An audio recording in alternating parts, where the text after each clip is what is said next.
Hello students, my self तेज सिंह और आप लोग देख रहे हैं तेज केमिस्ट्री। हमने स्टार्ट किया था पी ब्लॉक और पी ब्लॉक के हमने काफी सारे लेक्चर्स थे वो डिस्कस कर लेते हैं। आज का जो लेक्चर रहने वाला है हमारा वो रहने वाला है आपका फास्फोरस के हैलाइड्स के बारे में, और वो भी किसके साथ, जो मेनली अपन बात करेंगे कि क्लोरीन है वो फास्फोरस के साथ जुड़कर किस प्रकार के हैलाइड्स बना रहे हैं।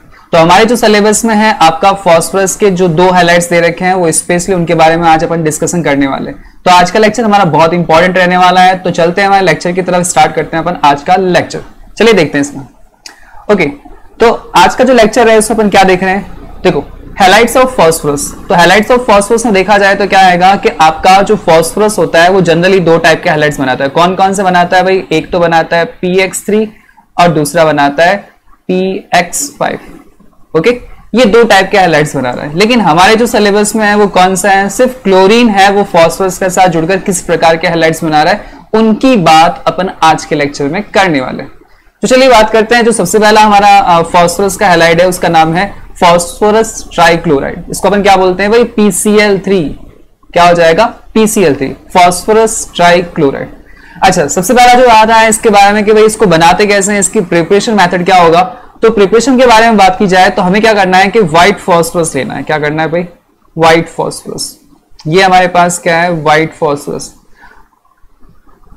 ओके, अब व्हाइट फास्फोरस को अपन किससे प्रेजेंट करते हैं? P4 से प्रेजेंट करते हैं। ये अगर जिन लोगों ने लास्ट लेक्चर नहीं देखा है तो जाके देखिए, आपको वहां पर मैं बता चुका हूं ऑलरेडी कि व्हाइट फास्फोरस उसको अपन P4 से शो करते थे। ओके, ये जो है ये किसके साथ रिएक्शन कर रहा है? थायोनिल क्लोराइड के साथ रिएक्शन कर रहा है। जो आपका व्हाइट फास्फोरस है वो किसके साथ रिएक्शन कर रहा है? Thionyl chloride. अच्छा, थायोनिल क्लोराइड का फॉर्मूला इंपॉर्टेंट है, काफी बच्चों को याद नहीं होता या पता नहीं होता, तो ध्यान से देख लेना। SOCl2। अगर आप ऑर्गेनिक केमिस्ट्री पढ़ चुके हो तो आपने वहां पे ऑलरेडी इसको देख लिया होगा। चलिए, तो व्हाइट फास्फोरस की रिएक्शन हम जब थायोनिल क्लोराइड के साथ करवाते हैं तो ये क्या बनाता है? PCl3 बनाता है, साथ में सल्फर गैस बनाता है और साथ में क्या मिलेगा? Sulphur monochloride. तो ये तीन चीजें आपको क्या होगी? व्हाइट फास्फोरस की रिएक्शन आप थायोनिल क्लोराइड के साथ करवाते हो तो आपको ये तीन चीजें मिलने वाली। तो हमें क्या चाहिए था? यहाँ पे PCl3 चाहिए था, तो PCl3 आपको इस रिएक्शन में मिल चुका है। SO2 है वो गैस की फॉर्म में क्या होगी? बाहर निकल जाएगी। और साथ में क्या मिल जाएगा आपको? सल्फर मोनोक्लोराइड मिल जाएगा। तो ये आज की जो इसमें जो मेन इंपॉर्टेंट है, जो पहला प्रिपरेशन मेथड है वो हमने देख लिया। तो सिंपल सा है, ज्यादा कुछ है नहीं। व्हाइट फास्फोरस लेना है, उसको थायोनिल क्लोराइड के साथ रिएक्शन करवानी है, तो भाई आपको क्या मिल जाएगा? यहाँ पे PCl3 मिल जाएगा और साथ में सल्फर डाइऑक्साइड और सल्फर मोनोक्लोराइड। ठीक है, चलिए आगे बढ़ते हैं इसमें। ओके, अब देखते हैं इसके अंदर आपका जो है नेक्स्ट मेथड प्रिपरेशन का, उसमें अपन क्या कर रहे हैं कि व्हाइट फास्फोरस को अपन क्या करवा रहे हैं? क्लोरीन के साथ रिएक्शन करवा रहे हैं। मतलब व्हाइट फास्फोरस लेना है, उस पर क्लोरीन गैस को क्या करना है? पास करना है। तो क्लोरीन गैस को जैसे ही पास करोगे तो आपको क्या मिल जाएगा? PCl3 मिल जाएगा, फास्फोरस ट्राइक्लोराइड। तो ये सबसे इजीएस्ट मेथड है जिसमें अपन क्या करना है? सिर्फ सिंपली लेना है व्हाइट फास्फोरस, उस पर क्या करनी है? क्लोरीन गैस को पास करवा देनी है। तो क्लोरीन गैस जैसे पास करोगे तो आपको यहाँ पे क्या मिल जाएगा? PCl3 मिल जाएगा, फास्फोरस ट्राइक्लोराइड मिल जाएगा। चलिए, अब बात करते हैं जो इंपॉर्टेंट चीज जो एग्जाम में पूछ ली जाती है कि भाई फास्फोरस ट्राइक्लोराइड का स्ट्रक्चर क्या होता है। तो भाई व्हाइट फास्फोरस ट्राइक्लोराइड है, उसका स्ट्रक्चर के बारे में बात की जाए तो आप लोगों को याद होगा हमने अमोनिया पढ़ा है, ठीक है, फॉस्फिन के बारे में पढ़ा है। अब तीसरा अपन पढ़ रहे हैं PCl3। तो इन तीनों का जो स्ट्रक्चर रहता है ना वो लगभग सिमिलर टाइप का रहता है। तो देखो यहाँ पे क्या हो रहा है कि फास्फोरस है, फास्फोरस के साथ क्या हो रखे हैं? यहाँ पे 3 क्लोरीन जुड़े हुए हैं। अब फास्फोरस के साथ जब 3 क्लोरीन जुड़े हुए हैं तो उस केस में क्या हो रहा है कि यहां पर आपका देखा जाए तो फास्फोरस ने क्लोरीन के साथ क्या कर लिए? 3 बॉन्ड पेयर बना लिए। ओके, एक यहां पे क्या प्रेजेंट है भाई? इसके ऊपर लोन पेयर प्रेजेंट है। तो लोन पेयर प्रेजेंट है तो देखो यहां पे कौन सा हाइब्रिडाइजेशन हो रहा है? तो यहां पर देखा जाए तो फास्फोरस पे जो हाइब्रिडाइजेशन आ रहा है वो कौन सा हो रहा है? sp3 आ रहा है। ये तो आपको पता ही होना चाहिए, देखते ही पता चल जाना चाहिए कि भाई 3 बॉन्ड पेयर बना रहा है और फास्फोरस पे एक लोन पेयर यहां पे प्रेजेंट है। तो लोन पेयर प्रेजेंट है तो उस वजह से ये जो फास्फोरस है उस पे हाइब्रिडाइजेशन कौन सा आ गया? ये आ गया आपका sp3। अब हमने पढ़ा है कि सर sp3 हाइब्रिडाइजेशन होता है तो ज्योमेट्री कौन सी होनी चाहिए? टेट्राहेड्रल। लेकिन यहाँ पे क्या है भाई? लोन पेयर प्रेजेंट है। तो लोन पेयर प्रेजेंट होने की वजह से क्या होता है? ये लोन पेयर क्या करता है भाई? इनको रिपेल करता है, इन बॉन्ड पेयर्स को क्या करता है? रिपेल करता है। तो बॉन्ड पेयर को रिपेल करने की वजह से जो बॉन्ड अपनी नॉर्मल पोजीशन में होने चाहिए तो वो क्या हो गए? अब नीचे की तरफ झुक गए। कहने का मतलब एक तरह से इस तरह से ये बॉन्ड्स क्या हो गए? नीचे की तरफ झुक चुके हैं। तो PCl3 में 3 बॉन्ड्स क्या हो गए? नीचे की तरफ आ चुके हैं। तो यहां पे जो आपकी इसकी जो स्ट्रक्चर बन जाती है वो कैसे हो जाती है, पायरामिडल स्ट्रक्चर हो जाती है। अब पायरामिडल स्ट्रक्चर मतलब पिरामिड के जैसा स्ट्रक्चर हो जाएगा, तो यहां पे क्या होंगे, 3 बॉन्ड नीचे की तरफ झुक गए, तो एक पिरामिड के जैसा स्ट्रक्चर यहां पे क्रिएट होता है, तो इसको क्या बोलते हैं अपन, पायरामिडल। अच्छा, यहाँ पे जो बॉन्ड लेंथ रहती है वो कितनी रहती है, 204 पिकोमीटर रहती है, और इसमें जो बॉन्ड एंगल होता है वो कितना होता है, 100 डिग्री। क्लियर है बात, यहां तक सिंपल सा स्ट्रक्चर है, ज्यादा कुछ है नहीं इसमें ऐसा कुछ स्पेशली बताने के लिए, तो ये आपको ध्यान रखना है इसके अंदर स्ट्रक्चर के बारे में। हाइब्रिडाइजेशन स्पेशली पता होना चाहिए, स्ट्रक्चर कैसा होता है, ज्योमेट्री का नाम क्या है, ये सब चीजें आपको दिमाग पर रहनी चाहिए, इससे ज्यादा एग्जाम में पूछता भी नहीं है। चलिए आगे बढ़ते हैं प्रश्न। नेक्स्ट अपन बात करते हैं यहाँ पे प्रॉपर्टीज के बारे में कि प्रॉपर्टीज क्या होती है। अगर आपसे पूछा है कि PCl3 है उसकी प्रॉपर्टीज क्या होती है, तो प्रॉपर्टीज में ज्यादा कुछ है नहीं, सिंपल सी कुछ रिएक्शंस है, वो आपको मेनली एग्जाम में पूछ सकता है, तो रिएक्शंस है वो इंपॉर्टेंट है। ठीक है, क्या होता है, सबसे पहले इसमें बताया गया है कि it is a colourless oily liquid, मतलब एक ऐसा होता है जो PCl3 होता है वो लिक्विड फॉर्म में मिलेगा तो आपका कैसा होगा, कलरलेस होगा, और ऑयली लिक्विड मतलब ऑयली नेचर का होता है। ओके, अगर आप क्या करते हो, इसको एटमॉस्फेयर के अंदर मॉइस्चर रखते हो, तो वहां पे जो मॉइस्चर होती है वो उसको क्या करती है, हाइड्रोलाइज कर देती है, मतलब एनवायरमेंट की जो मॉइस्चर होती है वो इसके साथ रिएक्शन कर लेगी और उसको क्या कर देगी, हाइड्रोलाइज कर देगी। तो हाइड्रोलाइज करेगी तो क्या बनाएगी भाई, कि जो PCl3 है, फॉस्फोरस ट्राइक्लोराइड, जब ये एनवायरमेंट की मॉइस्चर के साथ रिएक्शन शो करेगा तो क्या बनाएगा, फॉस्फोरस एसिड बनाएगा। इंपॉर्टेंट है, याद रखना फॉर्मूला H3PO3, अपन आगे पढ़ेंगे इसमें। और तो यहां पे क्या मिल रहा है कि PCl3 ने जब मॉइस्चर के साथ रिएक्शन करी तो क्या बना लिया, फॉस्फोरस एसिड बना लिया। ठीक है, और साथ में क्या मिल गया आपको, HCl मिल गया। तो ये चीज आपको यहां पे ध्यान रखनी पड़ेगी, यहां पे ये चीज आपसे एग्जाम में पूछी जा सकती है। चलिए बात करते हैं इसके बाद नेक्स्ट रिएक्शन। तो यहां पे क्या हो रहा है कि it react with the organic compounds and containing OH group. अच्छा जी, ये रिएक्शन हमारे ऑर्गेनिक केमिस्ट्री में बहुत बार आने वाली है, तो इसको आप ध्यान से देख लेना। तो यहां पे क्या कह रहा है कि जो PCl3 है वो किसी ऑर्गेनिक कंपाउंड के साथ रिएक्शन कर रही है जिसमें क्या है भाई, OH ग्रुप है। तो OH ग्रुप है, तो वहां पे जब रिएक्शन होगी तो क्या होने वाला है, देखो यहाँ पे, देखो हमने क्या किया, यहाँ पे जो PCl3 था, PCl3 की रिएक्शन किसके साथ करवाई, एसिटिक एसिड के साथ करवाई। अब जिनको फॉर्मूला नहीं पता ध्यान से देख लेना, CH3COOH होता है। अगर आपने ऑर्गेनिक केमिस्ट्री पढ़ लिया तो ये सारी चीजें आप लोग पहले ऑलरेडी पढ़ चुके हो। तो CH3COOH किसको बोलते हैं, एसिटिक एसिड को बोलते हैं। तो यहाँ पे क्या होगा, जब आपस में रिएक्शन शो करते हैं तो क्या बनाते हैं, आपका एसिटिल क्लोराइड बनाते हैं, और साथ में क्या मिलेगा, फॉस्फोरस एसिड मिलने वाला है। क्लियर है बात यहाँ पे। तो यहाँ पे हमें क्या हो गया, आपका साथ में एक तो मिल गया एसिटिल क्लोराइड और साथ में क्या मिल गया, फॉस्फोरस एसिड मिल गया। चलिए अब बात करते हैं नेक्स्ट, PCl3 की रिएक्शन जब आप अल्कोहल भी कौन सा लिया हमने, इथेनॉल लिया, C2H5OH या फिर CH3CH2OH कह दो, एक ही बात है। तो यहां पे जब हमने रिएक्शन कराई तो हमें यहां पे क्या मिल रहा है, आपका एथिल क्लोराइड मिल रहा है। क्या मिल रहा है भाई, CH3CH2Cl क्या बोलते हैं, एथिल क्लोराइड। तो यहां पे हमें क्या मिल गया, ये एथिल क्लोराइड मिल गया। ठीक है, और साथ में क्या मिल रहा है, फॉस्फोरस एसिड मिल रहा है। ये ऑर्गेनिक में काफी सारी रिएक्शंस आती है ऐसे सिमिलर टाइप की, तो आप वहां पे पढ़ चुके हो, नहीं पढ़ा है तो आगे पढ़ने वाले हो। ठीक है, इंपॉर्टेंट रिएक्शन है, ध्यान रखना आपको इसके बारे में। चलिए बढ़ते हैं आगे इसमें। अब बात करते हैं आपका नेक्स्ट जो हैलाइड है वो कौन सा है, PCl5, फॉस्फोरस पेंटाक्लोराइड।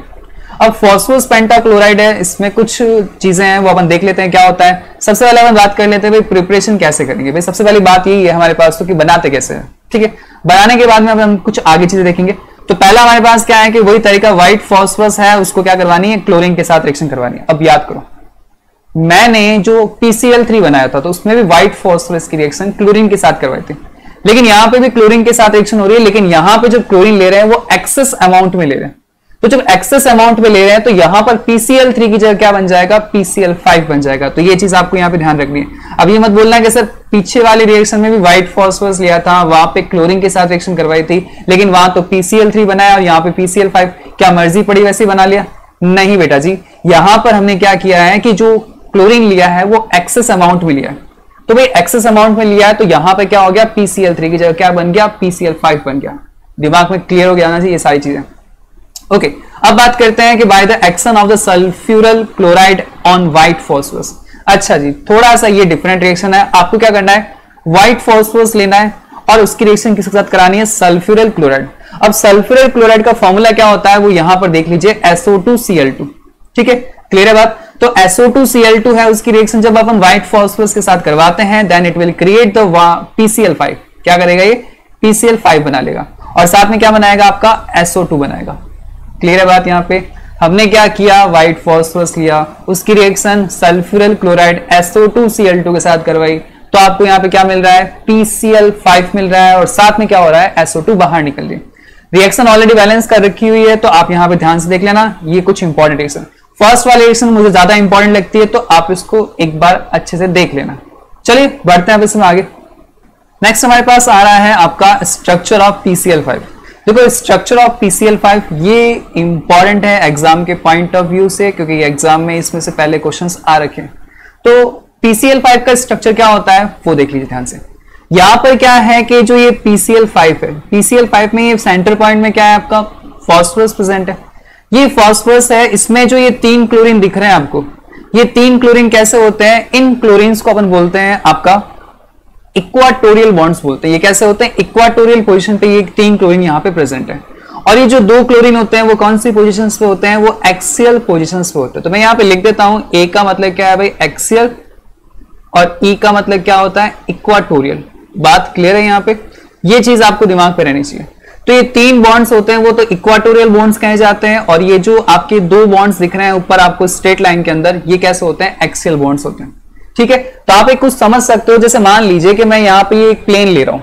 अब इस प्लेन में क्या हो रहा है कि एक बॉन्ड जो सेंटर पॉइंट में क्या मान लो फॉस्फोरस को मान लो। अब इस तरफ आप क्या कर सकते हो, एक क्लोरीन इस तरफ रख दो, एक क्लोरीन इस तरफ रख दो और एक क्लोरीन इस तरफ रख दो। तो कहने का मतलब एक ट्राइंगल जैसा स्ट्रक्चर क्रिएट हो गया। अब ट्राइंगल जैसा स्ट्रक्चर क्रिएट हुआ तो उसमें अपन क्या कर रहे हैं कि फॉस्फोरस के ऊपर एक और बॉन्ड रख रहे हैं क्लोरीन का, मतलब बॉन्ड बना के एक क्लोरीन इस तरफ जुड़ गया और एक क्लोरीन इसके नीचे की तरफ जुड़ रहा है। तो यहाँ पे क्या हो रहा है कि टोटल जो फॉस्फोरस है उसके साथ 5 क्लोरीन जुड़े हुए हैं। तो यहाँ पे जो स्ट्रक्चर बन रहा है तो उसको अपन क्या बोलते हैं ट्राइगोनल बाइपायरामिडल। तो देखो ध्यान से देखना, PCl5 has a trigonal bipyramidal structure. ठीक है, तो यहाँ पे जो स्ट्रक्चर हो रहा है वो कौन सा हो रहा है ट्राइगोनल बाइपायरामिडल। अच्छा, अगर मैं आपसे पूछूं कि यहाँ पे हाइब्रिडाइजेशन कौन सा होगा तो आप क्या कहोगे मुझे, सोचो सोचो दिमाग लगाओ कैसे। यहाँ पर 5 बॉन्ड बन रहे हैं, तो 5 बॉन्ड बन रहे हैं तो यहाँ पे कौन सा होना चाहिए, यहाँ पे हो जाएगा आपका sp3d। क्या हो जाएगा sp3d।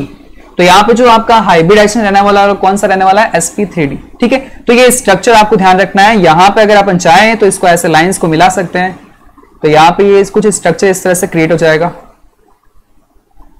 ओके, तो ये इस तरह से रहता है। तो नीचे तो एक ट्राइंगल जैसा बन रहा है और यहाँ पे ये 2 बॉन्ड्स इस तरह दिखाई दे रहे हैं। अच्छा, काम की बात क्या है यहाँ पे, यहाँ से एक क्वेश्चन अराइज होता है कि सर जो एक्सियल बॉन्ड्स होते हैं, ठीक है, ये एक्सियल बॉन्ड्स ये वाले जो दिख रहे हैं ना आपको, ये 2 बॉन्ड्स, ये जो क्लोरीन जुड़े हुए हैं, ये कैसे होते हैं एक्सियल पोजीशन पे प्रेजेंट है।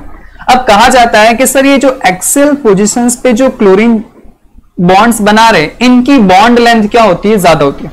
अब ऐसा क्यों, देखो ये जो 3 क्लोरीन होते हैं ना वो सारे के सारे एक ही प्लेन में प्रेजेंट होते हैं और ये सारे के सारे क्या होते हैं 120 डिग्री का क्या बनाते हैं एंगल बनाते हैं। तो कहने का मतलब ये है कि भाई अगर मैं इनके बीच में बात करूं ना तो इनके बीच में जो ये एंगल्स बन रहे हैं ना, ये सारे एंगल्स कितने होते हैं 120 के होते हैं। कितने होते हैं 120 डिग्री के। लेकिन अगर मैं सिर्फ इनकी बात करूं, ये वाला सिर्फ इसको ले लूं सिर्फ, तो ये कितना डिग्री का क्रिएट कर रहे हैं 90 डिग्री का क्रिएट कर रहे हैं। एक्सियल पोजीशंस पे जो बॉन्ड प्रेजेंट है वो 90 डिग्री का एंगल क्रिएट कर रहे हैं। लेकिन जो आपका एक ही प्लेन में जो इक्वाटोरियल बॉन्ड्स प्रेजेंट है, जो क्लोरीन जुड़े हैं वहां पे, वो आपस में जो क्या कर रहे हैं वो 120 डिग्री का एंगल बना रहे हैं। अब होता ये है कि जो ये 2 एक्सियल पोजीशंस वाले जो क्लोरीन होते हैं वो इन तीनों क्लोरीन से क्या होते हैं इक्वली रिपेल होते हैं। मतलब तीनों के साथ क्या करते हैं रिपल्सन शो करते हैं। ये ऊपर वाला क्लोरीन भी रिपेल होता है और ये नीचे वाला क्लोरीन भी रिपेल होता है।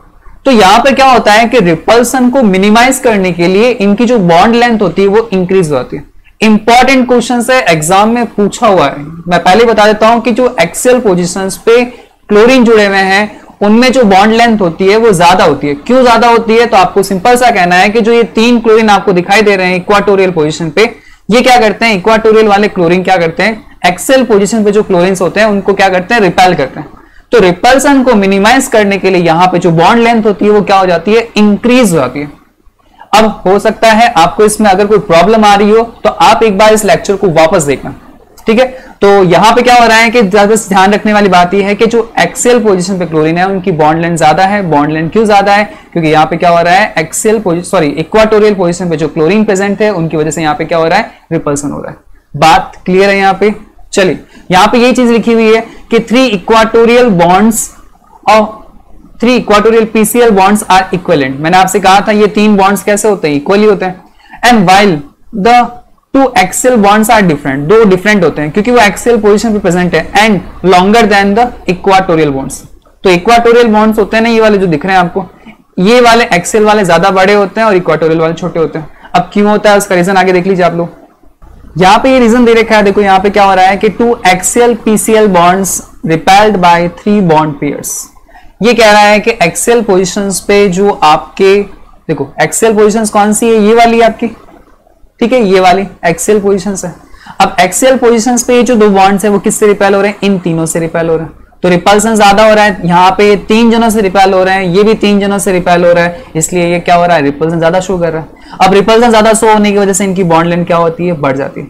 लेकिन अगर मैं बात करूं कि इस क्लोरीन की बात करूं, तो ये क्लोरीन किससे रिपेल हो रहा है, देखा जाए तो अगर यहाँ पे जो रिपल्सन हो रहा है मैक्सिमम वो किसकी वजह से हो रहा है, इसकी वजह से और इसकी वजह से।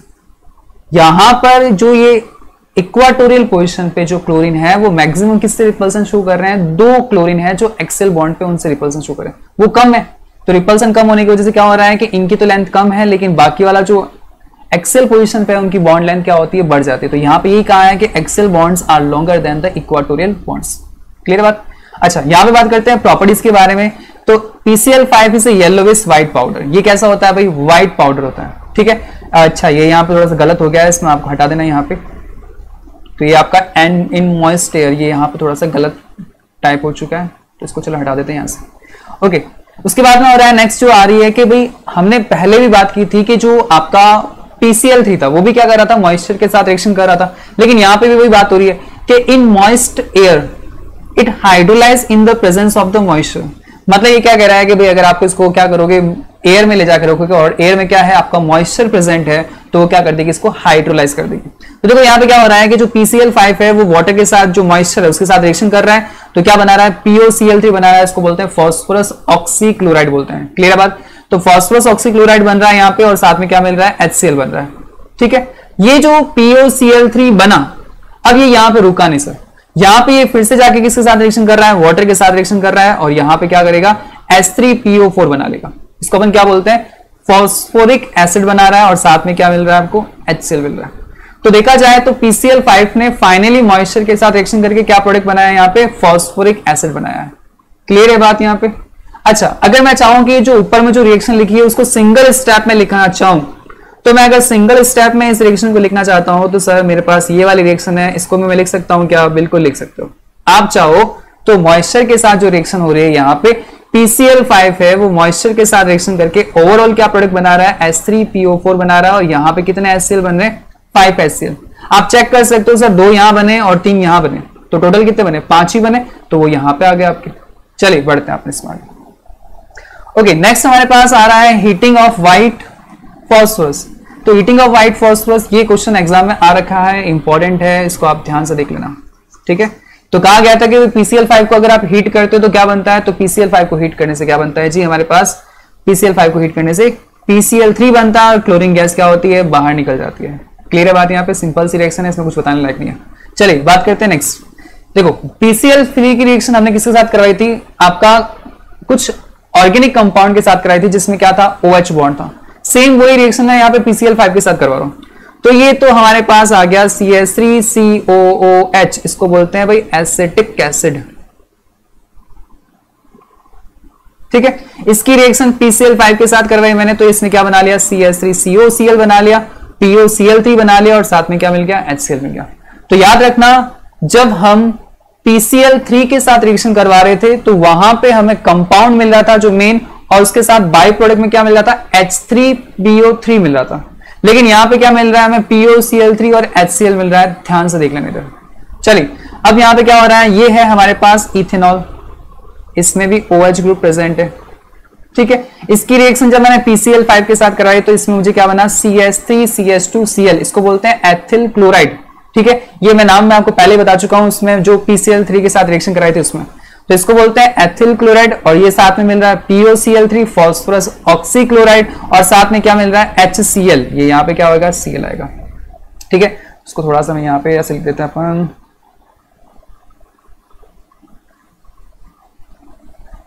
चलो इसको देख लेते हैं थोड़ा सा, इसको थोड़ा डार्क कलर से कर लेते हैं। ये यहाँ पे क्या हो जाएगा भाई, Cl आ जाएगा। क्लियर है बात यहाँ पे। चलिए इसमें अपन बात देखते हैं वापस आगे। ओके, नेक्स्ट जो रिएक्शन आ रही है वो किसके साथ आ रही है, आपका रिएक्शन विद मेटल्स। अच्छा, मेटल के साथ जब रिएक्शन करवाते तो क्या होगा कि अगर मैं सिल्वर के साथ रिएक्शन करवा रहा हूं PCl5 की, तो यहाँ पे क्या मिल रहा है, मुझे सिल्वर क्लोराइड मिल रहा है और साथ में क्या मिल रहा है, PCl3। कुछ खास नहीं है, आपको सिर्फ दिमाग पे रखना है। सिल्वर की रिएक्शन जब PCl5 के साथ कराओगे तो भाई उसका जो भी हैलोजन है वो किसके साथ जुड़ जाएगा, मेटल के साथ जुड़ जाएगा, और मेटल के साथ जुड़ के क्या बना लेगा, उसका हैलाइड बना लेगा, और साथ में यहाँ पे PCl3 बाहर निकल रहा है। वही सेम चीज है यहाँ पे क्या हो रहा है कि SN टिन, उसकी रिएक्शन जब अपन यहाँ पे करवा रहे हैं आपका PCl5 के साथ, तो यहाँ पे क्या मिल रहा है, मुझे स्टेनिक क्लोराइड मिल रहा है यहाँ पे, और PCl3 बन रहा है। क्लियर है बात यहाँ पे। तो ये जो सारी की सारी बातें थी अपन कर चुके हैं यहाँ पे PCl3 और PCl5 के बारे में। अगर आपको इस पे कोई डाउट होता है, अगर आपको कोई प्रॉब्लम होती है तो आप मेरे को कमेंट करके पूछ सकते हो। जो भी मेरे को आपका कोई डाउट होगा मैं आपको नेक्स्ट लेक्चर जो स्टार्ट होगा उसमें वापस आपको एक्सप्लेन कर दूंगा। चलिए, आज का लेक्चर अगर आपको अच्छा लगा हो तो please like and subscribe. Okay, thank you for watching this lecture.